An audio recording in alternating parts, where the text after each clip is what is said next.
As Pakistan's forces face mounting pressure in Balochistan, has Washington chosen to stay on the sidelines despite being a key ally?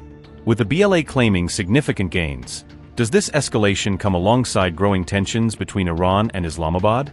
In the absence of visible U.S. support, is the Baloch Liberation Army now intensifying what it describes as one of its most aggressive campaigns yet? Through repeated IED blasts and coordinated ambushes, are Baloch rebels delivering some of the heaviest blows to Pakistan's military in recent times? With reports suggesting over 40 personnel killed, is the crisis deepening even as Trump remains focused on negotiations with Iran? And with 27 operations claimed in just 10 days, is Balochistan witnessing a sharp and sustained surge in insurgent activity? The Baloch Liberation Army has continued a series of attacks targeting Pakistan security forces across multiple areas of Balochistan. The group has claimed responsibility for carrying out 27 separate operations within a span of 10 days in the region. According to Baloch rebel statements, these attacks took place between April 15th and April 25th across several districts. Reports indicate that the operations involved a mix of IED explosions, ambushes, raids, and drone-based strikes against security personnel. The BLA has alleged that at least 42 Pakistani military personnel were killed during these coordinated attacks. Additionally, one Pakistani soldier was reportedly taken hostage during the course of these operations. The group also claimed that weapons were seized and certain positions previously held by Pakistani forces were taken over.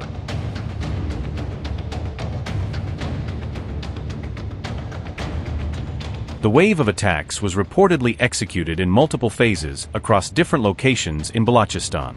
On April 15th, BLA fighters targeted advancing Pakistani forces in the Sohinda region using an improvised explosive device. Reports suggest that a remotely detonated IED was used in the ambush, resulting in multiple casualties among the troops. According to BLA claims, Pakistani forces withdrew from the area, leaving behind bodies along with vehicles and equipment. The group further alleged that Pakistani forces responded with operations in civilian areas, resulting in additional casualties. A similar pattern of attacks was reported on April 16th in Karen, involving IED blasts followed by coordinated ambushes. In that incident, BLA claimed that Pakistani forces were forced to retreat after sustaining significant losses. Reports indicated that at least 7 personnel and 2 vehicles were destroyed during the Karen attack. On April 18th, another ambush in the Harnai region reportedly resulted in the capture of a Pakistani soldier. The individual is believed to be in BLA custody following an attack on a military convoy in the area. In Quetta, the group also claimed responsibility for an attack on a police unit referred to as the Eagle Squad, injuring 2 personnel. Baloch rebels additionally reported targeting pro-government armed groups, with at least 1 casualty claimed in those operations. However, Pakistan's military has not officially confirmed or denied the claims made by the Baloch Liberation Army.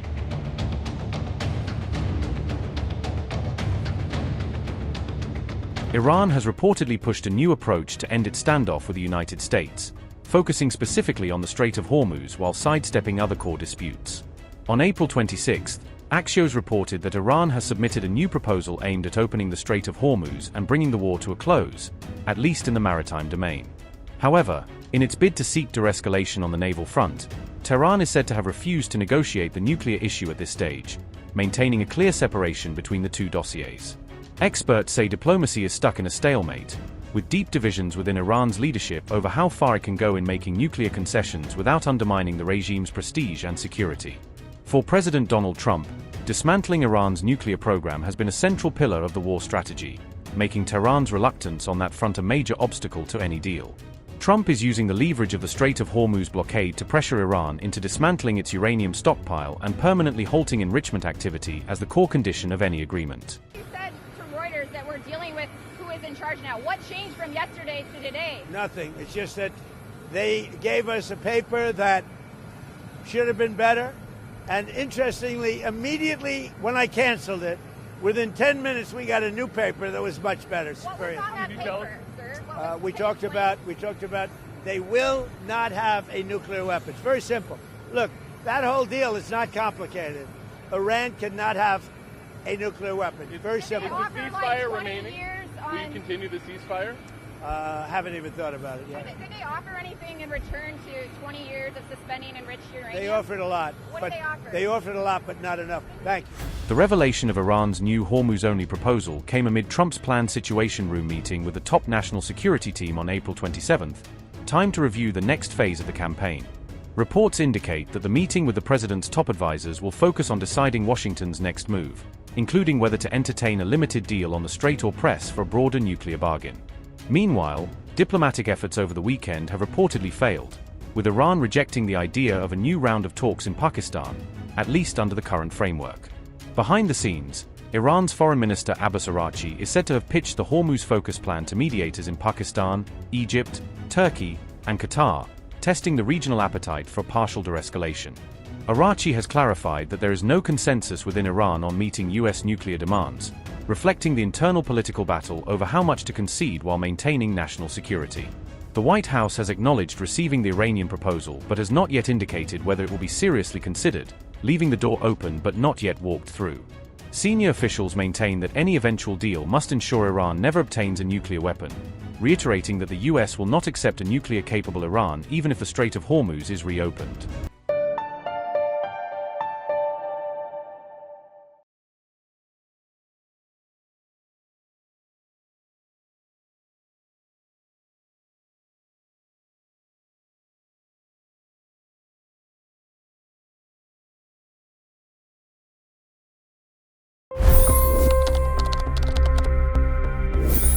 $25 crore गरीब गरीबी को परास्त करके बाहर निकले।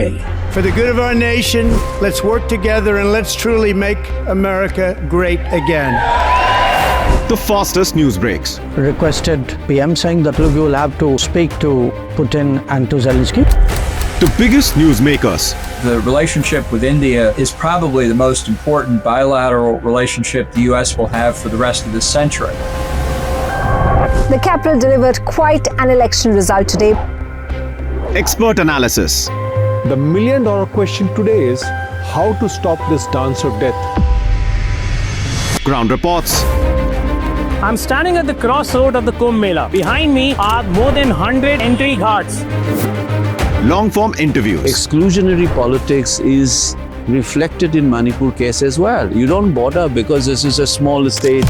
Deep dive into burning issues. It's often said DRC could be the richest country in the whole world. It's because of what sits underneath. Why exactly did the US topple the Sheikh Hasina government? HT videos. We don't just break news, we break it down.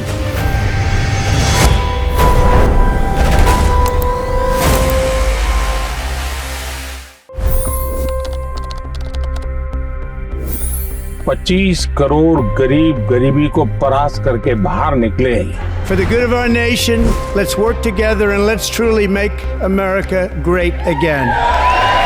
The fastest news breaks. Requested PM saying that look, you will have to speak to Putin and to Zelensky. The biggest news makers. The relationship with India is probably the most important bilateral relationship the US will have for the rest of this century. The capital delivered quite an election result today. Expert analysis. The million-dollar question today is how to stop this dance of death. Ground reports. I'm standing at the crossroad of the Kumbh Mela. Behind me are more than 100 entry guards. Long-form interviews. Exclusionary politics is reflected in Manipur case as well. You don't bother because this is a small state. Deep dive into burning issues. It's often said DRC could be the richest country in the whole world. It's because of what sits underneath. Why exactly did the US topple the Sheikh Hasina government? HT videos. We don't just break news, we break it down.